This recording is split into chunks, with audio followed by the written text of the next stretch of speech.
Hello Exile and welcome back to Before You Buy. This is it. Today is the last video and it is the conclusion of the 2022 Chorus series, and we're covering the final pack in the set, Incinerator. And as a disclaimer, before we get started, personally, I like this set. I really like this set. But to put it bluntly, there's really no winning at the tier that it's at. Maybe you feel that it's too flashy. Maybe it's not flashy enough. Maybe you feel like fire is too plain of a concept for a max tier set. Maybe you think the wings look too much like a butterfly and move weird. Maybe the animations on the fire aren't fluid enough like lava. I've read so many comments trying to prepare for this video and looking through what the community has said about it. And all of them take apart various aspects of this pack. And while, like I said, I really like the set, I find it hard to argue with the points that the community is making. But it wouldn't be a max tier core set without all that mixed reaction. As far as I can remember, Crucible is really the only set that they've ever released at this tier that was universally loved. Everything else has been, hit or miss. But leaving all of that discussion out of it, let's have an honest look at the armor. It very clearly treads into battle mage territory, with long robes, light plating, and potions adorning the waist. The textures are beautiful. The contrast provided by the light and dark sections of cloth make the armor interesting to look at, and the effects are limited to the eye peeking from behind the dark hood and a bright, almost lava-like effect that nips at the edge of its skirt. In my opinion, it has the perfect amount of flash, enough to be interesting, but not too much to venture into overbearing. The weapon that's included is small and clean, with the crescent motif being carried from the shoulders and the attachment to make up the cutting portions of the blade. The staff, in my opinion, is a standout here, as is the sword. The lack of an axe skin, however, is felt, and at the tier that it's at, there's really no excuse for not including it. The weapon effect is equally incredible, featuring a lava texture similar to the skirt, and a metal hilt that forms around various points on different models of weapons. The effect is especially impressive when applied to shields, which have enough surface area to be able to appreciate just how good those textures look. Now, as far as combo potential goes, this set is incredibly flexible, as you would expect from something with a primarily neutral color palette that's fire of a theme. Malice is the de facto best theme to combo with. Being one of my favorite themes and also coming from one of the most valued supporter packs ever released, Malice is incredible. Plus, I feel that if you are even thinking about Incinerator, you probably have Malice lying around. If not, the Magma Wings are also standout, offering a nice alternative if you don't have Malice, or if you just don't like how large Incinerator's wings are. Pandemonium is also amazing, notable as being the best store available fire theme. The base helm almost looks more fitting than Incinerator's own hood, and the wings are probably one of the most dynamic pairs GGG has ever made. If you want to lean into the fire less and want something that's a bit more neutral, Ancient Dread, great option. Something that is also completely workable if you want a hollow or a monstrous vibe is Scourgelord. Surprisingly, this is something I found a lot of uses for over the past couple months since it's been released. Additional back attachments that fit the fire theme include Slither for something smaller, and Rapture, which is surprisingly good here. I want to take a bit of time to talk about just the hood. Now, one of my friends pointed out that the hood feels a bit out of theme since the eye is red and not orange, and honestly that's kind of true, but it does not take away from the absurd, and I mean absolutely absurd combo potential this thing has. I tried it on no less than 50-ish armors, and there's so much that it works on.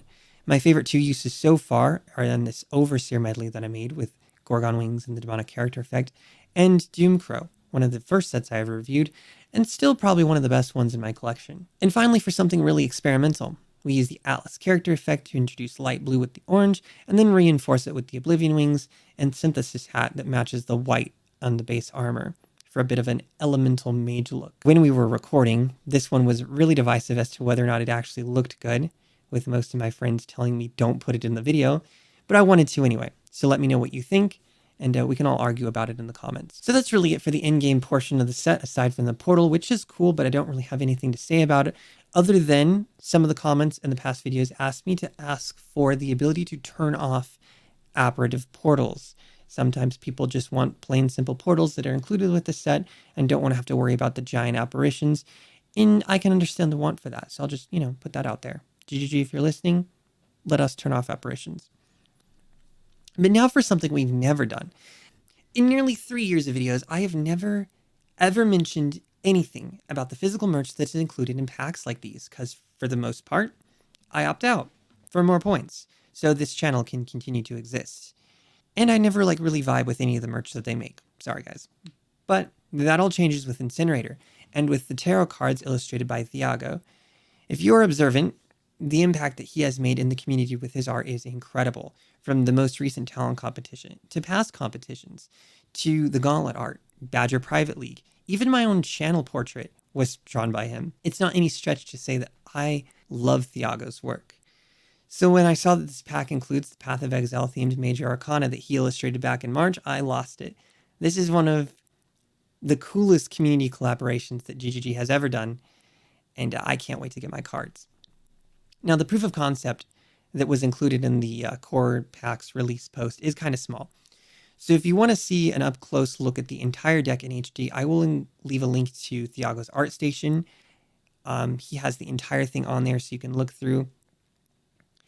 And when you see it, it's not an overstatement to say that his work is just truly inspired.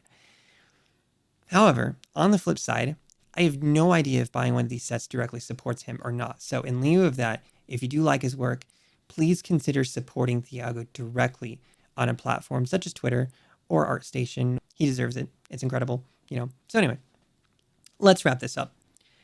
At the outset of this year's core series videos, I made the statement that this might be my favorite core series yet. And parts of it are incredible. But I don't think that statement holds up. While I like Incinerator more than I liked Atlas or Orion, Core 2022 lacks the same consistent quality that the first Core series had. The creativity and the style that Crucible and Empyrean had has proven hard to replicate. 2022 series middle tiers stumble a bit with some unusual choices, and while impressive, I find it hard to justify Incinerator at its price point. I'm lucky enough to have the support of the community and my YouTube channel, which takes the edge off quite a bit, but for someone else, I really don't recommend anything this year past Annihilator. I think that's really it. That does it for my review. Thank you so much for watching my coverage of this year's core sets. If you watched all the videos, kudos to you. You are a trooper.